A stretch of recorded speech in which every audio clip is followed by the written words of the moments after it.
दुआ मोमिन का सबसे बड़ा हथियार है और दुआ से बड़ा कोई वजीफा नहीं है। बहुत सारे अहबाब वज़ाइफ करते हैं और वज़ाइफ में इस कदर वो मगन हो जाते हैं कि दुआ छूट जाती है।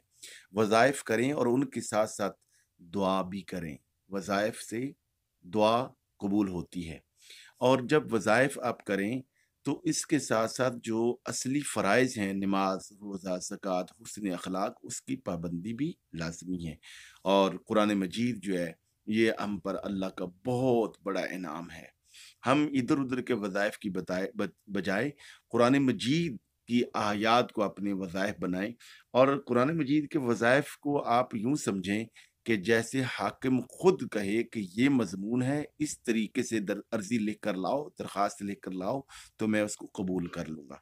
तो कुरान मजीद के वज़ाइफ में से एक बड़ा ही अहम वज़ीफ़ा, जिससे मुश्किलात के बोझ हल्के हो जाएँगे, मुश्किलात इंशाअल्लाह ख़त्म हो जाएँगी और बड़ी से बड़ी रुकावट जो है, वो दूर हो जाएगी। इस हवाले से शहाबनामा में जनाब कुदरतुल्लाह शहाब ने कई वज़ाइफ बयान किए हैं, जिनको अरसा दराज से हम अल्हम्दुलिल्लाह पढ़ रहे हैं और अहबाब को बता रहे हैं।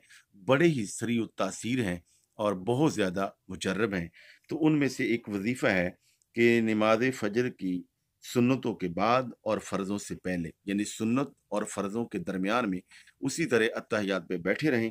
41 मरतबा सूरह फ़ातिहा शरीफ पढ़नी है और हर मरतबा बिस्मिल्लाह शरीफ साथ पढ़नी है, इस तरीके से कि बिस्मिल्लाह की मीम अल्हम्दुलिल्लाह के साथ मिलानी है।